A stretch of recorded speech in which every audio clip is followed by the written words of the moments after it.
And think about it this way. Right now, Xbox and PlayStation have been in the race. Xbox was winning the race at one time. Now Sony's winning the race. Mm-hmm. But who's the longest runner in the whole thing so far? Nintendo. Nintendo's the longest runner since the 80s. They may not be the king anymore, but they're the longest runner. They've outlasted the Atari. They've outlasted Sega and everything else. And more importantly, their demographic is actually a lot bigger than Sony and Microsoft because, again, like I mentioned earlier, they have the kids that are growing up now with the Nintendo and will carry Nintendo into those generations. They're catering to us, who grew up with Nintendo and are still growing up. Passing it on to our kids. And it's the way they do their gaming, it's multi-generational. It's multi-generational, and it's almost like passed on. Yeah. Because you and I got together, and we all loved Nintendo. Yeah. Now here we are, we pass it on, we play it with our kids. To the point where they're playing the new stuff and the old stuff. And then when they reach our age, what are they going to do with their kids? The same thing. Yeah. That's what I'm saying, like, Xbox and PlayStation are looking to win the race. Yeah. Nintendo's just enjoying the ride and running the marathon. Nintendo is Star Wars. Yeah, they're going the distance. Yeah. We're looking for distance. Yeah. It's like my friends say, Nintendo is built for distance, not speed. Mm-hmm. You know, and that's the thing. They're never worried about, pumping out the biggest, strongest machine or anything like that. It's like, no, we just want to make a good console. Yeah. Let's make a good console. Let's make a good game. Mm-hmm. Because what good is a console if you don't have good games? Yeah. Because it was like that with when Xbox One first came out. Yep. Great console. It was good games. Mm-hmm. There wasn't really any good games. Mm-hmm. So we wanted to put in games that we really wanted that were already franchised because we just wanted to play them on better graphics. Yeah. I picked it up because I wanted to play WWE on better graphics, or actually, a lot of times we got forced into it too. It was like, shit, this game that we want is not coming out for this console anymore. Now we got to get the next one. Mm-hmm. PlayStation was the same thing. Oh, they're not releasing it for this one system anymore. We got to get the next one because if we want to play this game. Yeah. That's all it is. Whereas Nintendo is like, look, we're just going to keep pumping out good games. Yeah. And I like that, and I respect that. Yeah. I mean, and not only that, but they, up until the Switch came out, they were backwards compatible. You were able to play Wii games on the Wii U. And you go into the Nintendo eShop, you can quite literally buy the classic NES, SNES, Game Boy, N64, GameCube, DS Lite 3D. You can buy the entire Nintendo library from the minute it came out until whatever came out yesterday on their eShop. Whereas with PlayStation and Xbox, we're still waiting for games from their original consoles to even bother be releasing, which is why we have 7 fucking systems in our house. Yeah. We can't play Kingdom Hearts 1 on anything but the PlayStation 2. Because you have to, yeah. But, go back to Nintendo Wii. First and only game I bought off the eShop, Dr. Mario. Yep. Legend of Zelda. Seriously. Last couple of games I have, they're not big, huge, crazy ones or anything like that. Let's see. Of course, the announcements of Fallout 4 and Doom, but both VR games from Bethesda. And the last one, as I mentioned, God of War. We talked about God of War earlier. God of War is looking like it's going to be amazing. And the last one I have on this list, if I missed any yet before we go off the air, definitely chime in with them. Call of Cthulhu. Yes. Go ahead. Oh my God, yes. Okay, obviously this is based off the H.P. Lovecraft story, The Call of Cthulhu. This is a first-person point of view video game in which you are going mad or being led to believe that you're going mad because you are discovering secrets of the tribe that believes in the power of Cthulhu within, I believe, the Louisiana area. They show in the gameplay you following people and following shadows through this mansion that is disgusting and there's debris, and next thing you know you're in a hospital and they're telling you it's okay, they were just dreams. Anything Lovecraftian is surrounded with madness. You don't know what's real and you don't know what's fake. And no matter what, they're always leading the narrator to believe you're just going crazy. None of this is really happening. But yet it is. So a lot of the gameplay that they showed, again, was just, following, these mysterious things around, and then, oh, you're in a hospital. But this is definitely going to be, I feel, in the leagues of suspense that BioShock had. Especially with the first-person point of view. It just has that same feel to me. That beautiful, dark, creepy, gorgeous, don't know what's going to be around the corner type feel. Like, it has that very same thing, and I'm just really excited about this because I love Cthulhu. I know, you've been waiting for this a long time, like, from the first time you heard just even a little report about it. Yes, this is another game I've been following on, like, a daily basis. You don't follow many games. I don't. I follow Vampire, I follow Dragon Age, and I follow Cthulhu at this point. Exactly. As I just posted, in case you get to read the post, if there's any games that we missed before we go off the air tonight, that you would like us to talk about, just start posting them below. I'm getting some now, yeah. Kev Isaiah just mentioned Destiny 2. Of course, there was a lot of information that rolled out about Destiny 2 before it came to E3 and everything like that. What I actually thought was cool was they did do a panel. You could look it up. I believe they did it with GameSpot. And everything like that. They actually did a Destiny 2 panel with the Big Show, where they actually presented him with like one of his own guns and everything like that. Destiny 2 again.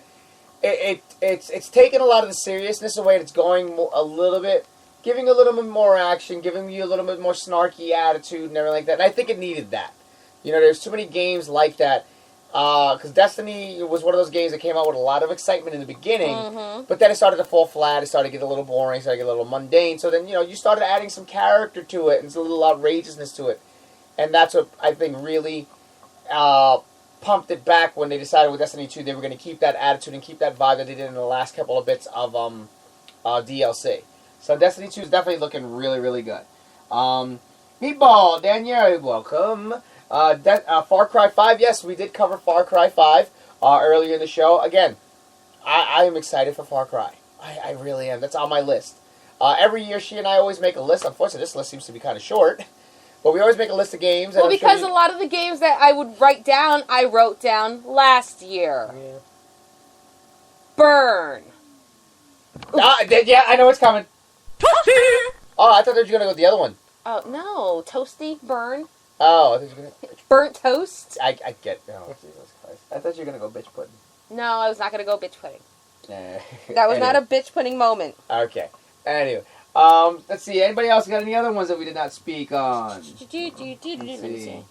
Shadow of Colossus. Oh, Shadow of Colossus, the sequel. That was another surprise. Shadow of Colossus 2 was a really big surprise. Once the trailer started, though, I was like, oh, this is Shadow of Colossus, without a doubt, because the enemies were all huge. But no, it looks amazing. It looks beautiful. My reaction was, which one is Colossus? Yeah, she really was. She really did say. The new Mordor game.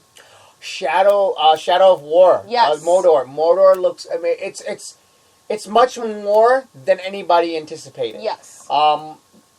Basically, it plays off of you shaming any the orcs and stuff like that for the previous game, but now you're taking over Mordor. So there is a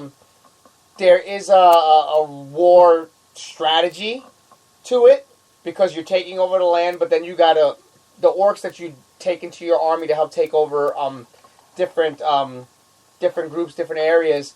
You place your own commanders and leaders, but you also must defend it at the same time.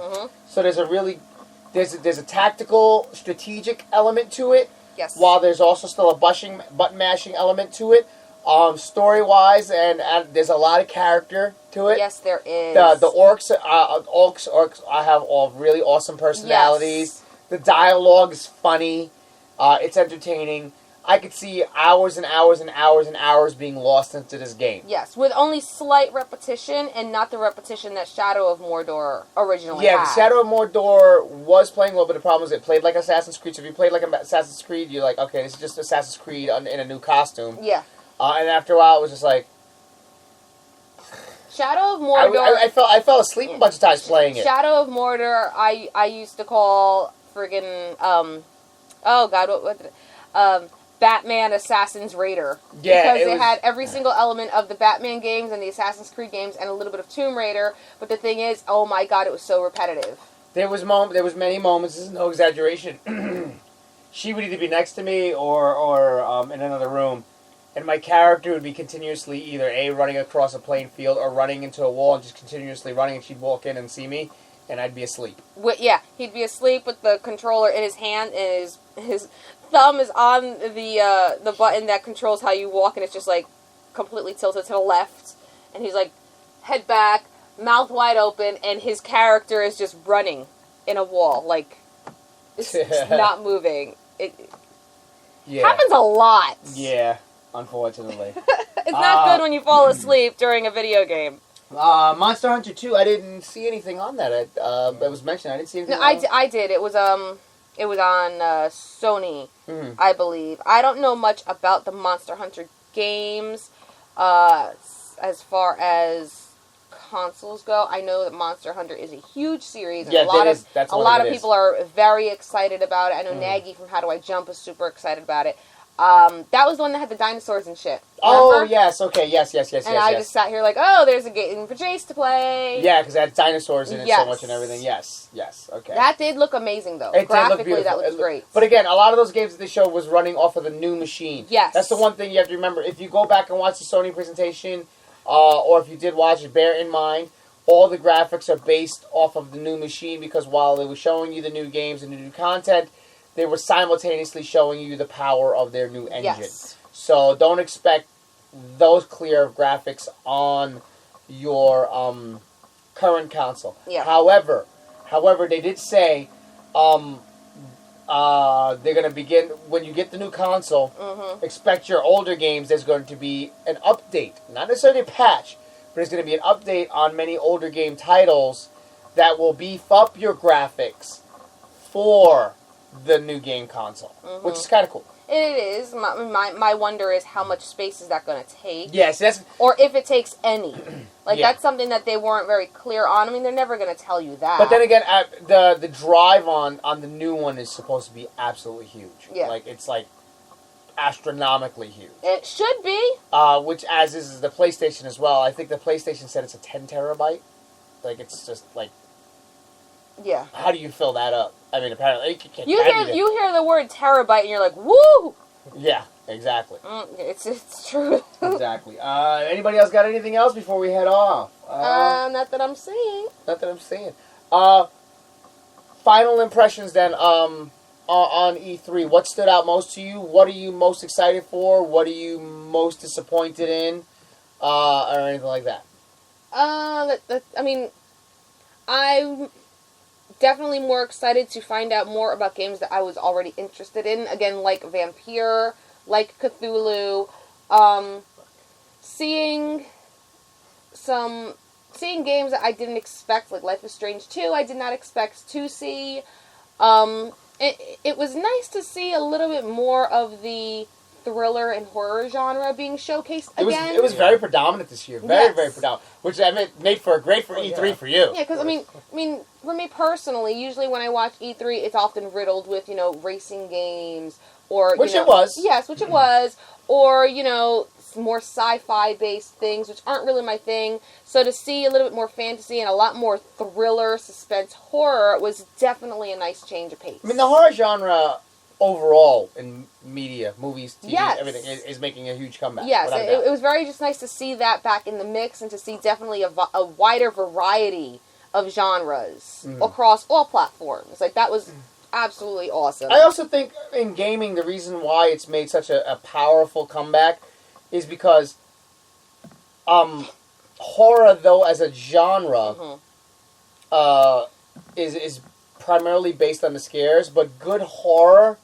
is also based on the fact of being able to encapsulate and use every style of entertainment. Oh, yeah. There has to be moments to break up that scary monotony with comedy. There has to be some sort of heartfulness or maybe even a romance. There has to be something of heart in there. Oh, yeah. Because you have to make people feel bad for these characters that are going through these horrific moments. there has to be elements of action because what fun is horror if there's no action in the conflict? So I think that's why it's like so popular because whereas horror is the main portion of it, you have to have that mix and balance of everything, and not all the games do that.